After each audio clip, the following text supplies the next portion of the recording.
8월 7일 주일 예배 하나님 앞에서 함께 드리겠습니다. 묵상 기도하시겠습니다.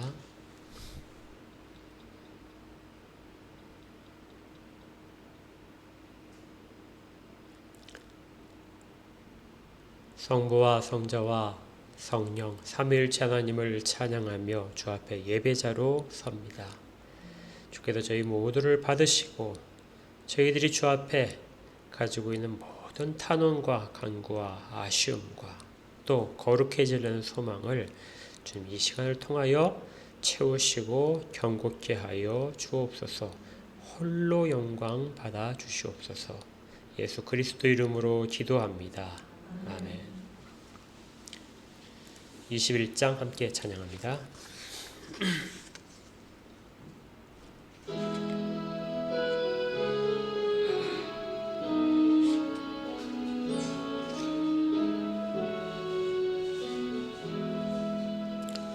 다 찬양하여라 전능왕 창조의 주께 내 호나 주 찬양 평강과 구원의 주님 성도들아 주 앞에 이제 나와 즐겁게 찬양하여라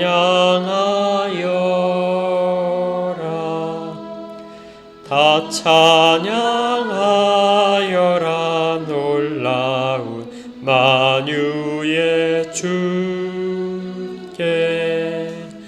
포근한 날개 밑을 품어 주시는 주님 성도들아 주님의 뜻 안에서 내 소원 다 이루리라 다 찬양하여라 온 몸과 마음을 바쳐 이 세상 만물이 주 앞에 다 나와 찬양 성도들아 기쁘게 소리 높여 영원히 찬양하여라.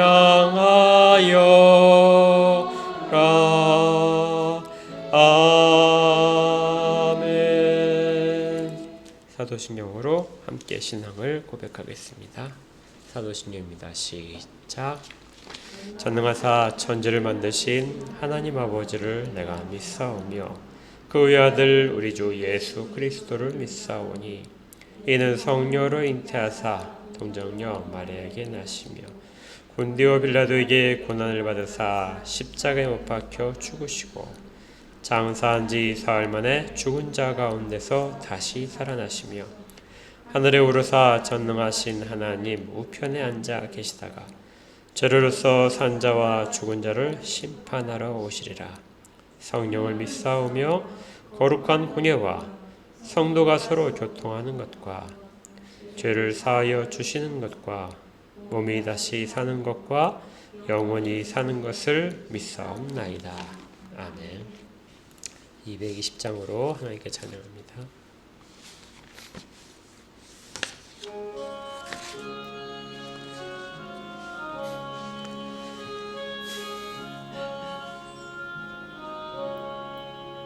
사랑하는 주님 앞에 형제자매 한자리에 그 신은혜 생각하며 즐거운 찬송 부르네. 내 주 예수 본을 받아 모든 산 사람 내 몸같이 환난 근심 위로하고 진심으로 사랑하세. 사랑하는 주님 앞에 충성 다 바쳐서 괴로우나 즐거우나 주님만 힘써 섬기네. 우리 주님 거룩한 손 제자들의 발을 씻어 남 섬기는 종의 도를 몸소 행해 보이셨네. 사랑하는 주님 예수 같은 주로 섬기나니 한 피 바다 한 몸 이룬 형제여 친구들이여 한 몸같이 친밀하고 마음으로 하나 되어 우리 주님 크신 뜻을 지성으로 준행하세. 아멘. 함께 기도하겠습니다. 하나님 아버지의 크신 은혜를 기억하고 저희들의 입술을 열어 찬양합니다. 하나님께서 저에게 모든 것들을 베풀어 주시고 예비하신 것들을 적절한 때 맛보게 하시며 누리게 하신 은혜가 저희 가운데 여전히 있음을 깨닫고 앞으로도 주께서 예비하신 모든 것들이 저희 가운데 다가올 그 시간이 예정되어 있음도 알아 감사와 찬양을 올립니다. 현재의 모습이 부족하더라도 능히 모든 것들을 감싸실 만한 은혜로 저희를 세우시며 하나님 앞에 거룩하심에 점점 더 다가가도록 그렇게 이끌고 계심에 감사드리고 이 길에 저희들이 하나님의 손을 붙잡고 충실하게 갈 수 있도록 최선을 다하도록 그렇게 인도하여 주시옵소서. 때로 실족하여 넘어질 만한 환경들이 있을지라도 하나님께서 저희들의 힘을 북돋아 주시고 때론 지쳐서 포기할 만한 그런 환경이 있다 할지라도 하나님 저희들의 손을 저희들의 무릎을 세우셔서 하나님을 꼭 붙잡고 가도록 인도하여 주시옵소서. 그래서 하나님이 자녀를 만들기 위해서 주시는 모든 것들을 감사로 받고 또 하나님의 존귀하심과 전능하심을 입으로 인정하며 그렇게 가는 귀한 신앙이 되도록 하시고 또 저희가 서로가 서로에게 권면하고 함께 격려하고 도우며 가도록 한특교회에 복을 허락하여 주시옵소서.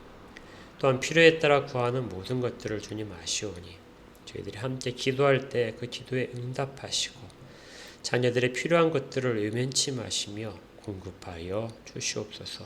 물질과 건강과 마음의 회복과 모든 것들의 앞날까지도 하나님께서 인도하실 것을 믿습니다. 이 한국 땅을 기억하시고 한국 땅에 믿음의 선조들이 흘렸던 그 피만큼이나 굳은 믿음의 절개들을 허락하시며 하나님이 원하시는 모습으로 세워지고 회복되는 모든 교회들이 되게 하시고 또 모든 강단들마다 진리의 말씀들이 전파되도록 하옵소서. 해외 나가 선교하는 모든 주의 종들 가운데서도 같은 길을 허락하시고 그들의 가운데 능력과 믿음을 더하여 주시옵소서. 이 땅의 모든 정치와 경제, 사회적인 환경들을 기억하시고 북녘 땅에 있는 동포들도 기억하시며 해외의 모든 곳에서 각자의 처소에서 최선을 다하며 하나님의 복음을 증거하는 모든 동포들의 교회들에도 함께 은혜를 더하여 주시옵소서. 하나님의 말씀을 받습니다. 말씀을 통하여 우리 가운데 들려주시옵소서. 저희들이 듣겠나이다. 하나님 말씀하옵소서. 예수 그리스도 이름으로 기도합니다. 아멘. 하나님 말씀 함께 받겠습니다. 히브리서 12장 14절부터 17절까지의 말씀입니다. 히브리서 12장 14절부터 17절까지요. 우리 한 목소리로 읽도록 하겠습니다. 14절입니다. 시작. 모든 사람과 더불어 화평함과 거룩함을 따르라. 이것이 없이는 아무도 주를 보지 못하리라. 너희는 하나님의 은혜에 이르지 못하는 자가 없도록 하고 또 쓴 뿌리가 나서 괴롭게 하여 많은 사람이 이로 말미암아 더럽게 되지 않게 하며 음행하는 자와 혹 한 그릇 음식을 위하여 장자의 명분을 판 에서와 같이 망령된 자가 없도록 살피라. 너희가 아는 바와 같이 그가 그 후에 축복을 이어받으려고 눈물을 흘리며 구하되 버림바가 되어 회개할 기회를 얻지 못하였느니라. 아멘.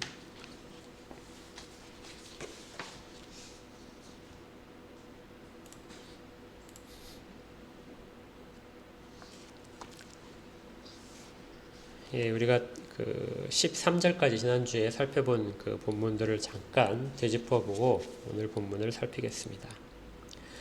우리가 하는 신앙의 모든 과정은 믿음의 경주라고 그랬습니다. 믿음의 경주를 끝까지 달려가야 된다. 그러기 위해서는 어떤 각오가 필요하냐? 또 우리의 각오가 필요하다고 그랬죠. 기억나시죠? 네 가지. 첫 번째가 뭐였죠? 무거운 짐을 다 벗어버려야 됩니다. 두 번째는 얽매이기 쉬운 죄도 벗어버려야 됩니다. 세 번째는 인내를 해야 되고 네 번째는 예수만 바라봐야 됩니다. 이런 각오를 하고 앞으로 달려가야 됩니다. 그런데 이것이 잘 되지 않게 되면 하나님이 우리를 훈육하신다고 그랬죠. 자녀를 만들기 위해서 때로는 권면으로 때로는 채찍질로 우리 가운데 고난을 주시기도 합니다. 그래서 이 자녀 만들기라는 것을 우리가 깨달아서 바르게 서면 그 길을 끝까지 달려갈 수 있는 것이죠. 무엇보다도 우리가 받는 고난이 유익이 되려면은 그것이 하나님의 자녀 만들기다 하는 것을 인정하고 알아야 됩니다. 그걸 인정할 때만 고난이 유익이 될 수 있습니다. 자, 그러면 이렇게 고난이 유익인 것까지 받아들이게 되면 그럼 이제 신앙의 경주를 다 할 수 있느냐? 그건 또 아닙니다. 또 있어요. 그것이 뭐냐면 우리가 신앙의 경주를 달려가면서 오로지 예수만 바라보고 가는데 달리다 보게 되면 옆에 누군가가 같이 가고 있는 걸 알게 됩니다. 이 길이 혼자 가는 길이 아니라는 것이죠. 그래서 같이 가는 길입니다. 주변에 많은 믿음의 선진들이 막 응원을 하는데 그 응원 소리와 더불어서 우리와 함께 동시대를 달려가는 사람들이 있다. 그 사람들과 같이 달려가는 것이 우리가 교회다 하는 것입니다. 그래서 오늘 제목이 믿음의 경주와 교회가 들어가는 것이죠. 지난주에 살펴본 것이 개인적인 차원의 믿음의 경주에 대한 자세였다면 오늘은 이제 믿음의 경주를 달려갈 때 교회적인 차원에서 혼자가 아니라 함께 달려가는 차원에서의 말씀입니다. 이걸 이제 두 주에 걸쳐서 살펴볼 텐데요. 오늘은 같이 달려갈 때 어떻게 달려가야 되는가 하는 부분에 대한 내용입니다. 하나님의 자녀들이 고난을 받을 수 있는데요. 이 고난을 받다가 이 고난을 견디지 못하면 인내를 할 때는 우리가 적이 누군지를 확실하게 합니다. 우리의 적은 싸워야 될 적은 죄죠. 그리고 죄를 뒤에서 계속해서 획책하고 죄의 유혹으로 우리를 넘어뜨리려고 하는 사탄입니다. 근데 우리가 인내를 잘하고 우리의 각오가 뚜렷할 때에는 이 적을 바로 분별해서 싸워야 될 적에만 우리의 모든 무게가 동원될 수 있죠. 그런데 인내를 잃어버리게 되면 그 칼이 방향을 잃게 됩니다. 방향을 잃으면 그 칼이 우리 함께 싸우는 동료와 그리고 다른 사람에게도 향할 수 있어요. 죄를 향하여 가야 될 우리의 그 성령의 검이 옆에 있는 형제를 해치는데도 갈 수 있다는 것입니다. 그래서 공격의 방향을 잘 못할 때가 되는 것이죠. 이것은 인내를 잃었을 때 일어납니다. 그래서 모든 사람들이 이 길을 같이 가기 위해서는 같이 힘을 내도록 그렇게 격려를 해야 돼요. 군대에 가게 되면 우리 이제 그 현옥이도 군대를 갔지만 군대 가게 되면 구호를 항상 일정하게 맞추고 또 발을 할 때도 발도 맞춥니다. 그렇게 하게 되면 서로 힘을 내게 돼요. 서로가 힘을 내야 혼자는 못 가는 길을 같이 갈 수 있게 됩니다. 그래서 이 힘을 내면서 같이 가는 길에서 어떤 것들이 필요한가? 자, 14절에 첫 번째 필요한 게 나옵니다. 첫 번째 필요한 것이 모든 사람과 더불어 화평해야 된다. 이 화평이란 말은 우리가 거꾸로 이제 단어를 뒤집으면 평화가 되겠죠. 헬라어로는 에이레네 이렇게 되고요. 들어보셨을 겁니다. 전에도 한번 다뤄본 적이 있어요. 그리고 이것이 히브리어로는 샬롬 이렇게 됩니다. 그러니까 모든 사람과 더불어 샬롬의 관계를 유지해라. 우리가 보통 샬롬 이렇게 얘기하게 되면 어떤 걸 우리가 잘 떠올리게 되면요. 내가 평화롭다. 그러니까 내 마음 가운데 고민이 없고 어떤 그 갈등이 없고 그리고 경제적으로나 육체적으로 쾌적한 상태. 이것이 우리 가운데는 샬롬이라고 보통 생각을 하는데요. 성경적으로는 그렇게 해석하지 않습니다. 샬롬은 한 개인의 차원의 개인의 마음에 깃드는 평화가 아니고요. 사람과 사람 사이 혹은 사람과 어떤 제도 사이에 공동체에 있는 서로 간의 관계 속에서의 평화입니다. 지금 그 히브리서에서 14절에서 말씀하신 것도 그거예요.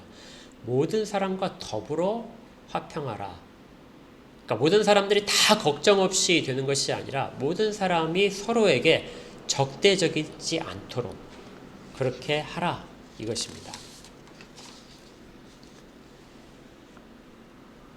그러니까 인내를 하는 것은 끝까지 그 싸움을 계속하는 것인데 끝까지 싸우는데 필요한 것 중에 하나가 이 화평이라는 거예요.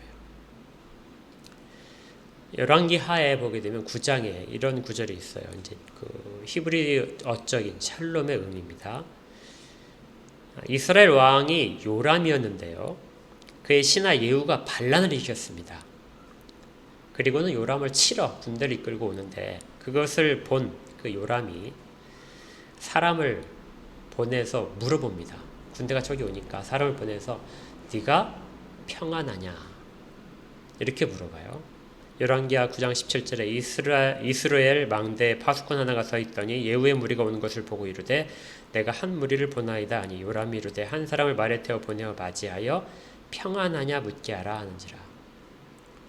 그러니까 샬롬이라고 물어본 이유는 네가 잘 살고 있나, 네가 건강하냐 물어본 것이 아니라 네가 나와의 관계 속에서 평화를 가져오는 자냐 아니면 적대적인 걸 가져오는 것이냐, 전쟁을 가져오냐 하고 물어본 것입니다. 그러니까 샬롬의 뜻은 뭐라고요? 한 개인이 자기가 평안하고 만족스러운 상태에 있는 것이 아니라 다른 사람과의 관계 속에서 서로 적대적이지 않은 상태를 평안이라고 하는 것이죠.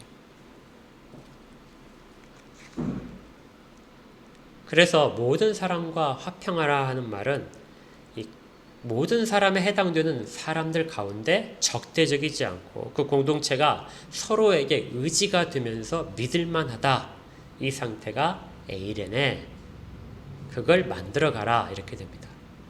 그러니까 신앙의 경주를 둘이 여러 사람들이 같이 가는데 여러 사람들과 뭐라고요? 서로 싸우면은 안 된다. 끝까지 싸워야 될 우리의 검은 앞에 있는 적들, 길을 막고 있는 적들, 죄와 사탄의 유혹들을 깨는 데에 사용돼야지 형제들과는 서로 도와가면서 믿음으로 가야 된다 하는 것이죠.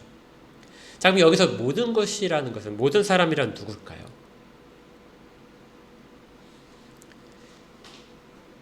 어떤 분들은 이게 세상에 있는 모든 사람들이라고 생각을 합니다. 그래서 뭐 이방인들, 적대자들 이런 사람과도 평화롭게 지내야 된다. 그렇게 되는데요. 근데 이 본문을 잘 보시면요. 본문에서 너희는 하고 시작되는 모든 본문과 그 다음에 어떤 자들이 없도록 하라. 이 대상이 뭐냐면요. 너희한테 한정되는 것이죠.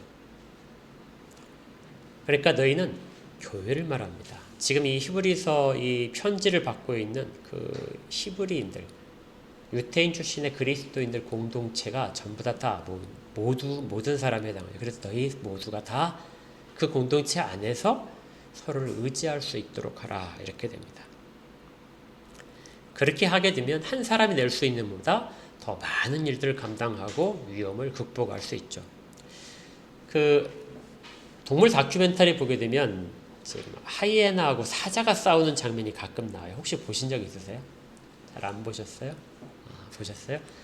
그 하이에나와 사자가 싸우면은 하이에나는 사자의 상대가 되지 못합니다. 그런데 가끔 하이에나가 사자도 잡아먹어요. 도저히 상대가 안 되는데 사자가 잡아먹히는 경우가 가끔 있습니다. 사자는 무리를 지어서 살기도 하지만 단독으로 떨어져 있는 사자들도 꽤 있어요. 그런 사자들이 이제 표적이 되는데요. 사자를 공격할 때 사자는 혼자이고 하이에나는 여럿입니다. 그런데 그 사자의 가죽이나 뭐 이런 것이 되게 근육이 단단해서 하이에나가 도저히 그 상대가 안 되는데, 그런데 여러 명이 사자의 급소를 공격을 합니다. 앞에서 막 공격을 하다가 뒷부분으로 돌아가서 모든 동물들이 뒷부분에 생식기와 그다음에 배설기관 있는 쪽이 굉장히 약합니다. 거기를 공격을 하는 거죠. 거기를 물리면 아무리 사자라고 하더라도 힘을 쓸 수 없습니다. 혼자 있는 사자는 하이에나에 둘러싸이게 되면 그 자리에 주저앉아요. 그 부분을 보호하기 위해서. 그리고 자기의 동료를 기다립니다. 그래서 동료가 오게 되면 동료가 한 마리라도 오게 되면 그때는 사자가 마음껏 싸우는 거예요. 왜냐하면 자기 그 약한 부분을 다른 동료가 방어를 해주니까요. 그래서 등을 서로 대고 하이에나 떼를 거침없이 공격을 합니다. 동물들도 그렇고요. 우리 지난주에 그 성경 공부 요한계시록 하면서 그 에베소서 6장에 있는 영적 무장 상태에 대해서 우리 한번 나눈 적이 있었죠. 기억나십니까? 영적 무장을 보게 되면 앞은 되게 단단해요. 어떤 경우에는 뒤도 단단하게 합니다. 그런데 갑옷을 입으려면 묶어야 되니까요. 옆이나 또 좀 싸구려 갑옷 같은 경우에는 뒤쪽이 좀 약합니다. 혼자서는 모든 방향에서 들어오는 적의 무기를 감당하지 못해요. 사각지대가 반드시 발생하게 됩니다. 근데 사각지대를 방어하기 위해서 옆에 사람들과 동료들과 진을 짜죠. 서로가 서로의 약점을 없애는 것이 진의 목적입니다. 이렇게 해야만 적은 숫자로 많은 적을, 집요하게 공격하는 적을 감당해낼 수 있습니다. 그러니까 서로 화평하라, 모든 사람과 더불어서 화평하라 하는 말은 우리가 모든 죄의 유혹들을 다 감당해낼 수 없다.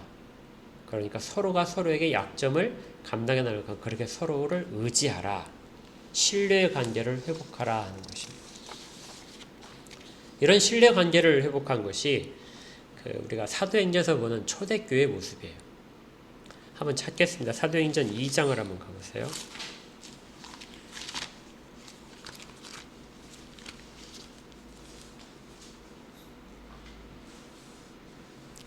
사도행전 2장의 44절의 모습입니다.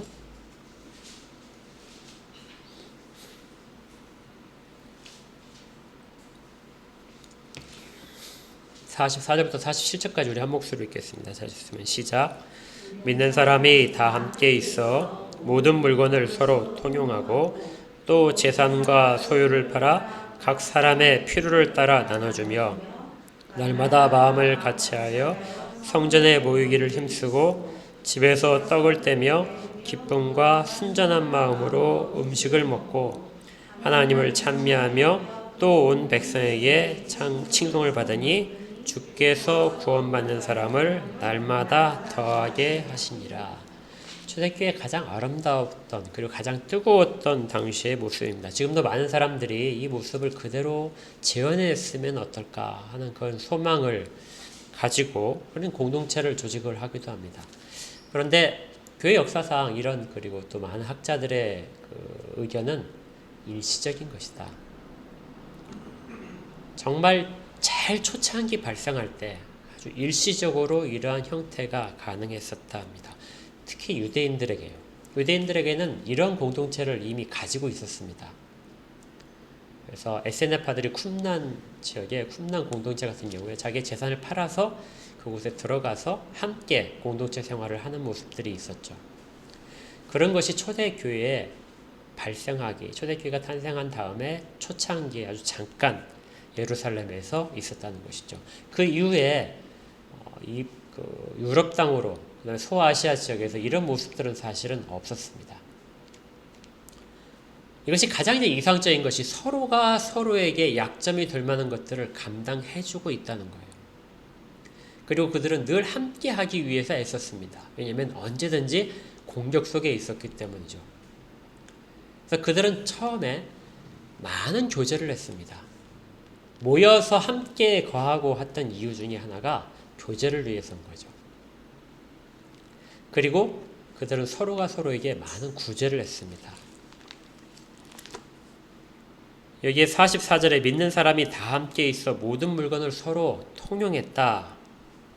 함께 사용을 했다. 이 말을 우리 것들 다 갖다가 놓고 서로가 서로에게 재물도 다 한꺼번에 공유해야 된다. 이렇게 이야기를 하지 않고요. 이 당시에 누군가는 자기의 집을 모이는 장소로서 내어줬습니다. 그리고 그 장소에 모든 사람들이 공동의 생활을 하는 것이 있었죠. 어떤 사람들은 그 공동체에 들어가기 위해서 자기의 재산과 땅을 팔아서 가져오기도 했습니다. 그게 하루에 모인 사람들이 3,000명쯤 이렇게 되지는 않았어요. 아주 작은 집들입니다. 그래서 단위가 그렇게 많지 않았을 거예요. 그런 사람들이 모여서 생활하는 공동체가 있었고 그곳에 사도들도 같이 생활하고 하는 환경, 이것이 초대교회의 모습인 것이죠. 그래서 어려운 점들을 같이 나누고 약점들을 서로 보완했습니다. 그런데 이들이 한 모습에 또 중요한 것이 있는데요. 그것이 뭐냐면 46절입니다. 날마다 마음을 같이하여 성전에 모이기를 힘쓰고, 하나님의 말씀을 듣기 위해서 계속해서 했다는 것이죠. 집에서 떡을 떼며 기쁨과 순전한 마음으로 음식을 먹고, 그러니까 그들이 모이기를 힘쓰고 그 다음에 항상 그들이 모여서 하나님의 말씀을 계속해서 들었습니다. 그리고 42절로 가시면 이 모습을 다르게 또 하나 표현하고 있는데요. 그들이 사도의 가르침을 받아 서로 교제하고 떡을 떼며 오로지 뭐 했다고요? 기도하기를 힘썼다. 그러니까 서로가 서로의 약점을 감당해 줄 때 그때 함께하는 것이 뭐라고요? 기도였습니다.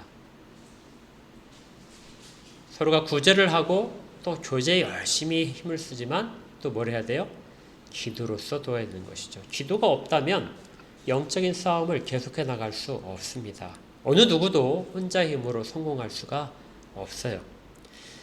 에베소서 6장에 보게 되면 이 내용이 영적 무장에 대한 내용이 나오면서 이런 구절들이 있습니다. 18절에 보니까 제가 새 번역으로 읽어드릴게요.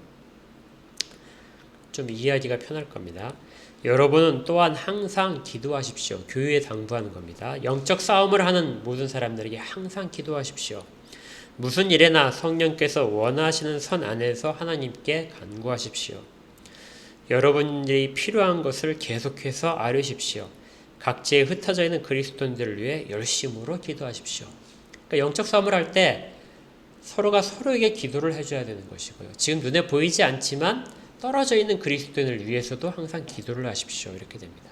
그리고 나서 그 다음에 바울이 당부하기를 나를 위해서도 기도를 해주십시오 하고 19절부터 당부를 해요. 내가 주님께 관한 것을 담대히 말할 때나 주님의 구원이 이방 사람들에게도 임한다는 것을 설명할 때 하나님께서 적절한 말씀을 주시도록 나를 위해서도 기도해 주십시오. 나는 지금 하나님의 복음을 전하다가 쇠사슬에 매어 있습니다.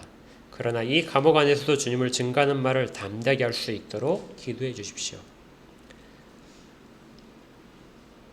그러니까 서로 화평하는 것 중에 필요를 서로한테 채워주고 서로의 필요를 돌아보는 것, 그리고 나서 또 함께 기도하는 것, 이것이 반드시 필요하다는 것입니다. 그래서 우리는 매 순간마다 우리의 기도뿐만이 아니라 우리의 형제들을 위해서, 믿음의 형제 자매들을 위해서 기도를 잊지 않도록 해야 됩니다. 실제로 많은 사람들이 서로가 서로에게 하는 기도의 힘을 받아서 위기의 순간에서 많은 구함을 받아내기도 합니다. 우리하고는 좀 거리는 있지만 성공의 사자였던 한 그 사람이 쓴 책을 보니까 이런 일이 있었어요. 그가 인생이 아주 힘든 시기를 견딘 적이 있답니다. 그런데 그는 그 당시에 사람들이 많이 읽고 있던 한 기도문에서 크게 위로를 받아서 힘을 찾을 수 있었다고 그래요. 이것은 밤 기도입니다. 밤에 하는 기도의 그 기도문인데요. 아주 짧은 것입니다. 제가 읽어드릴게요. 사랑하는 주님, 이 밤에 일하는 사람들, 파수하는 사람들, 우는 이의 곁을 지켜주시고 잠자는 이를 위해 당신의 천사들을 보내소서. 주 그리스도여 병든 이를 돌보소서. 피곤한 이에게 쉼을 주시고 죽어가는 이에게 복을 주시고 고난을 겪는 이에게 위로하시고 고통에 시달리는 이를 불쌍히 여기시고 기뻐하는 사람들을 보호하소서. 예수님 이름으로 기도합니다. 아멘. 이 짧은 기도문입니다. 그런데 그가 자기가 가장 힘들 때 이 기도문을 읽으면서 그런 생각이 들었다는 것이죠. 아, 누군가가 지금 나를 위해서도 기도를 하고 있겠구나. 자기가 지금 이 기도문을 읽으면서 다른 사람을 위해서 그 힘든 가운데서도 다른 사람을 위해서 기도하듯이 누군가도 나를 위해서 기도하고 있겠구나.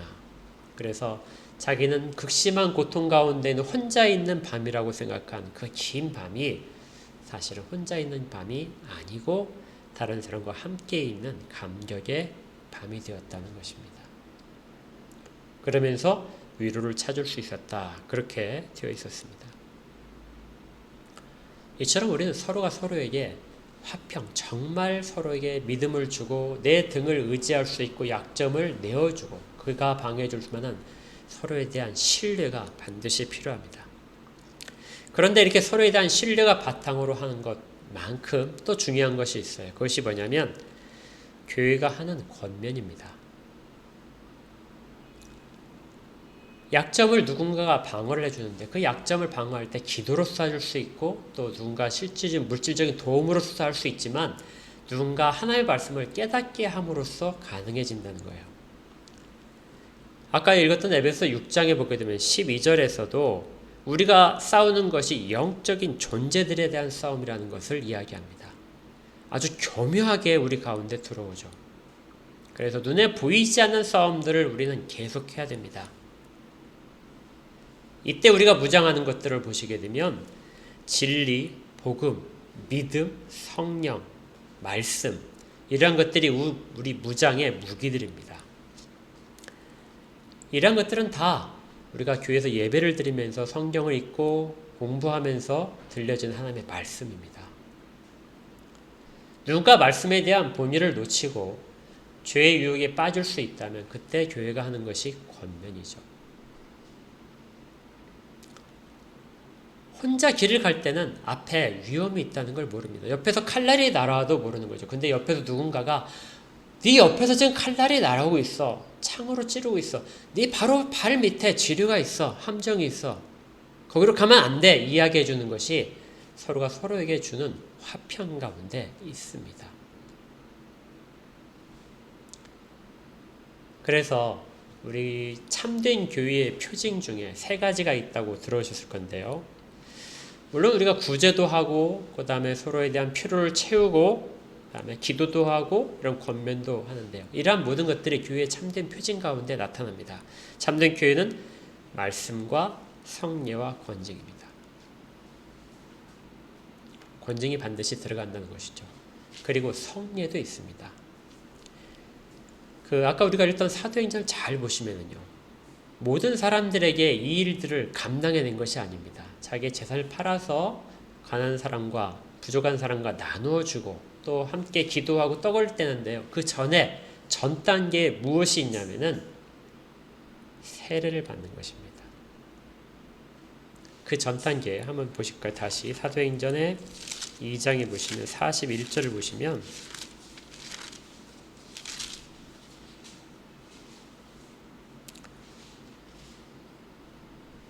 구원을 받으라 하는 사도의 선포에 대해서 41절 그 말을 받은 사람들은 세례를 받음에 이날에 신도의 수가 3,000이나 되더라. 세례를 받았습니다. 그리고 42절에 그들이 세례를 받은 사람들이 계속해서 사도의 가르침을 받고 서로 교제하고 떡을 떼고 기도하기를 서로 힘쓰는 것이죠. 그러니까 세례가 단순히 어떤 개인의 신앙 고백에 대한 확인 작업이 아니라 교회 공동체에서 그것들을 서로 나눌 수 있다는 그러한 자격, 교회 회원의 자격을 부여하는 것입니다. 그래서 청교도들은 이 세례를 줄 때 굉장히 오랜 시간 동안 그의 믿음을 점검을 하는 작업들을 시행을 했습니다. 지금 우리가 별로 그 작업들이 없이 그냥 세례를 주기 때문에 누구나 세례를 받으면 교회 회원이라고 생각하겠지만 청교도 시대 때는 교회 회원이 되기는 정말 힘든 것이었어요. 우리 한국교회 초기에도 그런 것들이 있었습니다. 교회 회원이 되게 되면 사도행전에 있었던 그러한 것들을 서로 하기 위해서 자기 모든 것들이 그를 위해서 주는 것이 아깝지 않은 상태가 되게 됩니다. 세상에는 모든 사람들에 대해서 그리스도의 사랑을 베푸는 것도 중요하지만 모든 사람 안에 좁은 범위로 첫 번째는 교회의 형제들이죠. 교회 형제들과 서로 화평해라. 이것이 바로 이 히브리서에서 말하는 에이레네의 진정한 뜻입니다. 적과 싸우는데 형제들과는 힘을 합해라. 교회는 그래서 성도 개개인의 합보다도 훨씬 더 큽니다. 숫자에서만 큰 것이 아니라 개념상으로도 크고요. 교회는 신도수가 성도들이 교회에 속한 성도가 100명이 된다 할지라도 그들이 세례로서 마음이 합해지지 않는다면, 믿음으로서 합해지지 않는다면 10명이 되는 교회보다도 훨씬 더 힘이 약하고 그것들을 싸워 나갈 수 없게 됩니다. 그래서 사도행전 2장에서도 아까 우리 읽었던 부분에서도 계속해서 믿는 사람들이 함께 오직 믿음으로 이런 구절들이 계속해서 등장하고 있는 것이죠. 그렇다면 이것들을 다시 히브리서에서는 뭐라고 하냐면요. 14절로 다시 돌아가십시오. 히브리서 12장 14절에 모든 사람과 더불어 화평하라 이렇게 말한 다음에 뒤에서 뭐라고 합니까? 거룩함을 따르라. 거룩함이 등장을 합니다.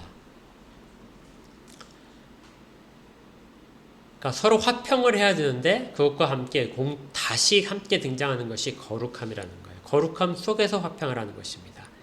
그리고 나서 굉장히 심각한 이야기를 하는데요. 이것이 없이는 아무도 주를 보지 못하리라. 자, 그럼 거기 이것이 뭘까요? 이것이 없으면 아무도 주를 보지 못할 것이다. 구원받지 못할 것이고 믿음의 경주에 끝까지 달려가더라도 주님을 만나지 못할 것이다. 이것이 없이는. 근데 그 이것이 무엇일까요? 앞에 보니까 모든 사람과 더불어 화평하라. 이것일 수 있고요. 그 다음에 뒤에 있는 것이가 거룩함을 따르는 것이 이것일 수도 있습니다. 아니면 둘 다 있을 수 있어요. 그런데 원문을 잘 보시면 우리 성경에는 잘 나타나지 않지만 원문과 영어 성경의 번역본을 보면 이것이라는 것이 단수입니다. 두 가지가 다 아니에요. 딱 한 가지입니다. 그럼 뭘까요? 거룩함입니다. 그래서 우리 번역 성경에서는 이것이 이것으로 되어 있는 것을 원문상에서 이것이라고 되어 있어요. 근데 표준 새번역에서는 아예 이것들을 쉽게 혼동될까봐 다시 거룩함이라는 단어를 다시 씁니다. 그래서 이렇게 말해요. 모든 사람과 더불어 화평하게 지내고 거룩하게 살기를 힘쓰십시오. 거룩해지지 않고서는 아무도 주님을 뵙지 못할 것입니다.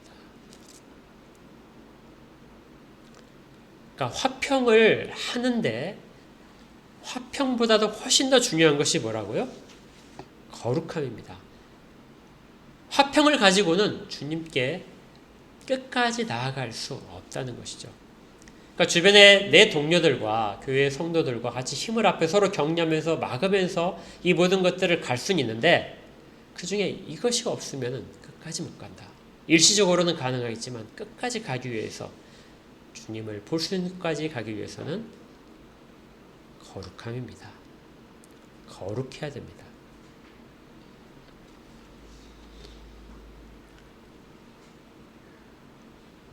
그래서 앞에서 말했던 모든 성도 간의 교제와 구제와 기도와 말씀 듣는 것, 모든 것들은 이 거룩함을 위한 재료들이 되는 것이죠.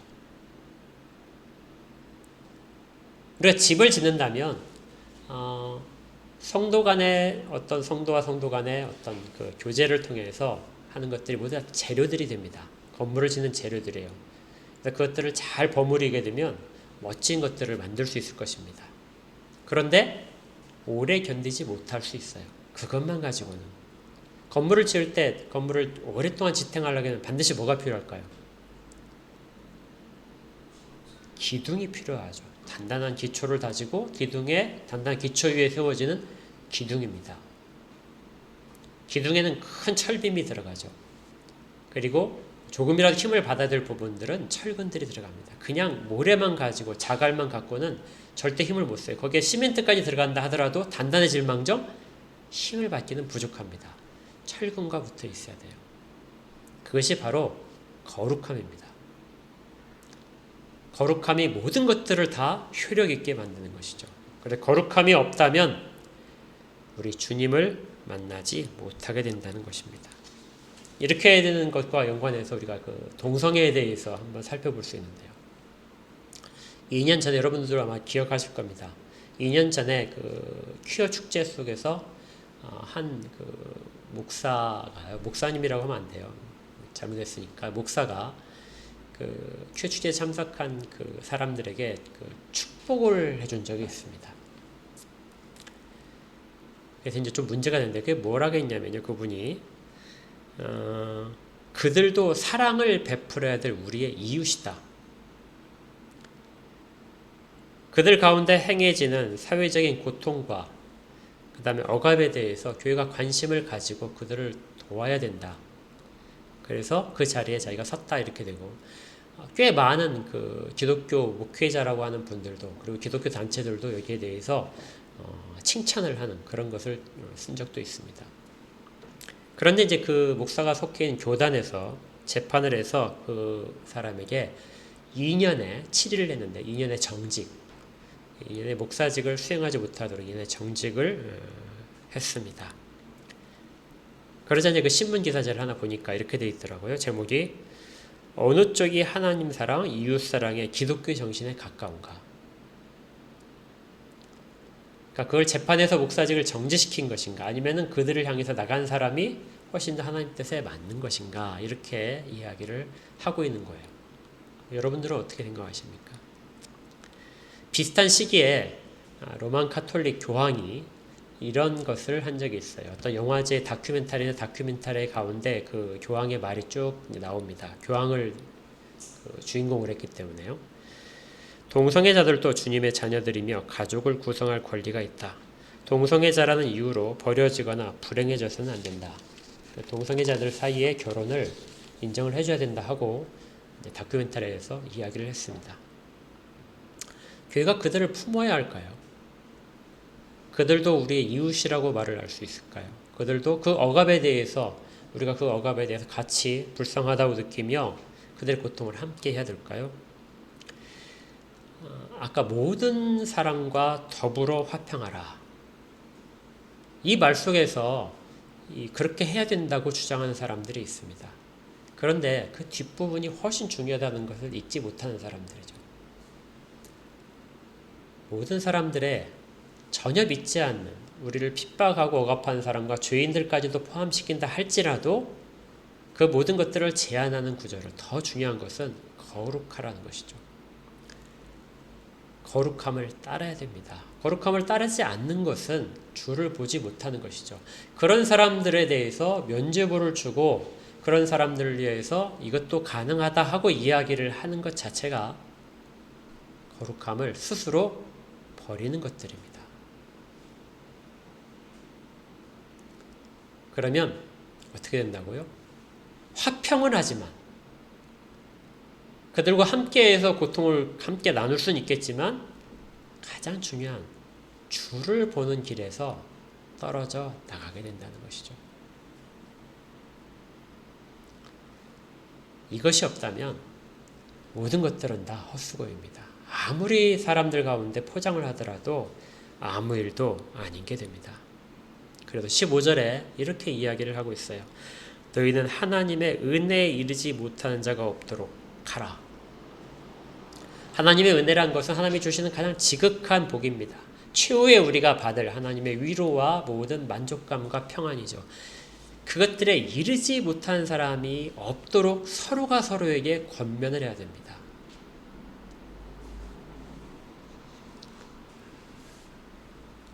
그리고 또한 교회는 이 거룩함을 유지하기 위해서 음행하는 자가 없도록 해야 됩니다.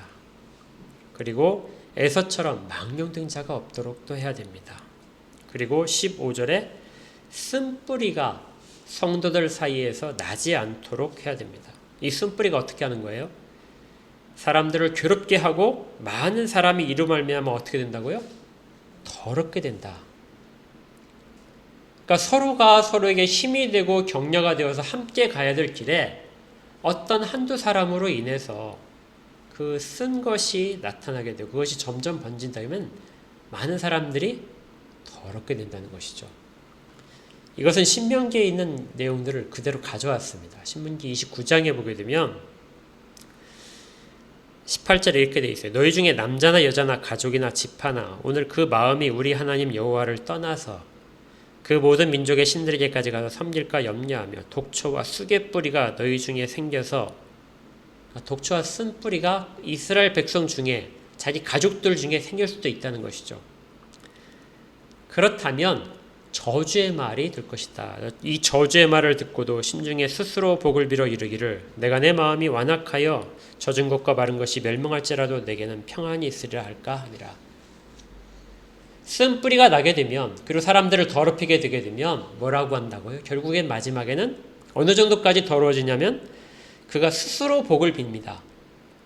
하나님이 주시는 복에 의지하는 것이 아니라 스스로 복을 빌어서 뭐라고 하냐면 내가 내 마음이 완악하여 젖은 것과 마른 것이 다 멸망할지라도 모든 것이 다 멸망할지라도 내게는 평안이 있을 것이다. 하나님을 떠난 자에 대한 이야기입니다. 저주의 말을 듣고도 그 저주의 말을 돌이키지 못한 자가 결국 모든 사람들을 더럽게 하고 멸망의 길에 가게 되는 것이죠. 사사기가 이것에 대한 아주 좋은 예였습니다. 자기 속에는 옳은 대로 행하다가 멸망하는 자들. 이스라엘이라는 언약 속에 있지만 그 언약 속에서 하나님을 떠난 자들의 모습들이 사사기에서 풍부하게 있었죠. 또 에서라는 이 사람을 이야기하면서 그가 망령됐다고 그럽니다. 그런데 그가 뭘 했냐면요. 장자의 명분을 팔았어요. 이 장자라는 말은 하나님의 언약 속에 속하는 사람입니다. 처음에 에서가 장자로 태어났기 때문에 하나님의 언약 속에 있어야 됐어요. 그렇지만 그는 이 장자의 명분을 팥죽 한 그릇과 바꿨습니다. 팥죽 한 그릇이 주는 그 유혹, 배고픔을 이길 수 있는 그 한 유혹보다 이 장자의 명분이 훨씬 더 비교할 수 없는 만큼 가치 있는데 그것을 가치 없는 것과 바꾼 것이죠. 그래서 그는 언약의 백성의 계보에서 떨어지게 됩니다. 이걸 뭐라고 하냐면 망령됐다. 망령됐단 말은 제정신이 아니었다. 그리고 이 망령됐다는 말을 다른 번역서에서 속됐다 이렇게 얘기합니다. 세속적이었다. 그러니까 에서가 쫓아간 것은 세속이었습니다. 당장 눈앞에 보이는 한 그릇의 팥죽. 이걸 쫓아간 그는 더 귀중한 것을 영영히 잃어버린 것이죠. 17절에 그래서 이렇게 됩니다. 그는 회개할 기회를 얻지 못하였다. 그가 나중에 자기의 잘못을 깨닫고 아버지에게 내게야 이렇게 잘못했으니까 내게도 야곱에게 준 복을 다시 처리해서 내게도 복을 주옵소서. 그렇지만 그는 그것들을 다시 받을 수 있는 기회가 완전히 상실된 것이죠. 야곱은 그렇게 할 수 없었습니다. 어떤 일 경우에는 우리가 아무리 후회를 하더라도 고칠 수 없는, 돌이킬 수 없는 상태가 있게 된다는 것입니다. 이것들이 다 어디에 있냐면요, 거룩에 속해 있습니다. 거룩에 속해 있지 않으면 우리도 누군가는 그 상태가 될 수 있다는 강력한 경고입니다. 그래서 아마 사람들이 히브리서를 싫어할지도 모르겠어요. 히브리서는 이렇게 사람들이 받아들이기 힘든 메시지에 대해서, 특히 구약적인 배경을 가진 그 강한 메시지들이 엄청나게 많이 등장하죠. 우리는 그냥 한번 구원받으면 끝까지 하나님이 나를 보호하실 것이라, 이런 메시지만이 우리에게 들려졌으면 좋겠는데요. 너의 필요를 하나님이 아시니까 다 공급하실 것이야, 이렇게도 말씀하시는 것을 알고 있는데, 그런데 히브리서는 자녀 만들기 위해서 채찍을 대신다는 이야기도 하고, 그리고 만약에 네가 그것을 망령되게 생각을 한다면, 그러면 회개할 기회를 다 잃어버리고 정말 못 가질 수도 있다 하고 심각한 경고를 들려줍니다. 이 망령되는 말은 10계명에도 제3계명에 여호와의 이름을 망령되이 일컫지 말라 하는 것에도 동일하게 나옵니다. 이제 이 부분을 정리를 하면 이렇습니다. 우리는 믿음의 경주를 쭉 해가는데요, 우리가 많은 것들을 감당해야 됩니다. 그리고 우리가 각오도 새롭게 해야 되고요. 그런데 결코 쉬운 길이 아닙니다. 그래서 우리 가운데 같이 갈 수 있도록 동료들을 주고 우리의 약점들을 보완할 수 있도록, 때로는 우리가 놓치는 부분들을 말로서 일구해 줄 수 있도록 서로가 화평하도록, 그런 관계 속에 있도록 만들어 주셨습니다. 그런데 그런 화평을 지키기 위해서 거룩을 버리지 말아라. 만약에 거룩이 없다면 모든 것들은 다 헛것이 된다. 음행을 버리고, 그리고 장자의 명분을 파는 망령된 일을 하지 말아라. 세속적이 되지 말아라. 그리고 서로가 서로 사이에서 쓴 것이 나서 서로를 더럽히지 않도록 조심해라. 그렇게 할 때 우리는 그 길을 다 갈 수 있다는 것입니다. 근데 사실은 이것이 우리가 할 수 있는 각오에 이미 다 포함되어 있었어요. 4가지 각오 다시 한번 볼까요? 뭐였죠? 첫 번째가 무거운 짐을 벗어버려. 이것도 역시 거룩함을 추구하다 보면 당연히 나옵니다. 두 번째는 얽매이기 쉬운 죄를 벗어라. 거룩에 당연히 들어가죠. 세 번째는 인내하라. 끝까지 인내하라. 네 번째는 예수만 바라보라. 예수가 당하신 모든 고난들, 그리고 우리를 이끄시는, 그 길로 이끄시는 모든 은혜를 생각한다면 우리는 주님 말씀하신 서로 간에 더불어서 화평하는 일과 함께 거룩함을 다 지킬 수 있을 것입니다. 그래서 우리가 오늘 제목이 뭐였어요? 믿음의 경주와 교회와 거룩함이 되는 것이죠. 우리가 함께 이 길을 잘 감당할 수 있기를 바랍니다. 서로가 서로에게 힘이 되고 의지가 되고 서로의 약점을 보완해주는 그런 정말 신실한 관계가, 같이 가는 관계가 되기를, 그런 교회가 되기를 주의 이름으로 축복합니다. 함께 기도하겠습니다.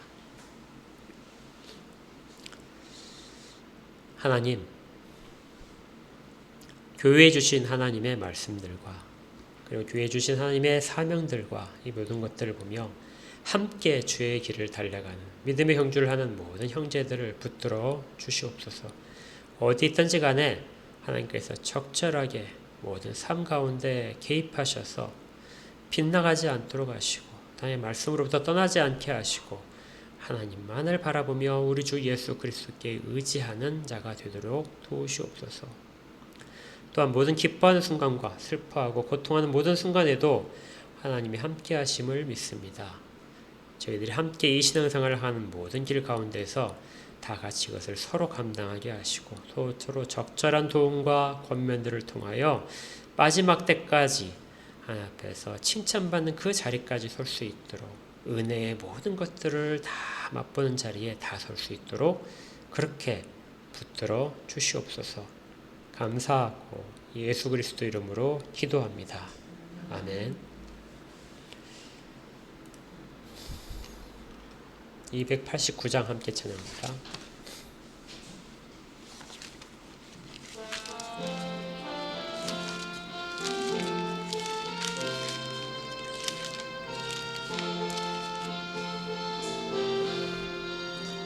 주 예수 내 맘에 들어와 계신 후 변하여 새 사람 되고 내가 늘 바라던 참빛을 찾음도 주 예수 내 맘에 오시 주 예수 내 맘에 오시 주 예수 내 맘에 오시 물밀듯 내 맘에 기쁨이 넘침을 주 예수 내 맘에 오시 주 예수 내 맘에 들어와 계신 후 망령된 행실을 끊고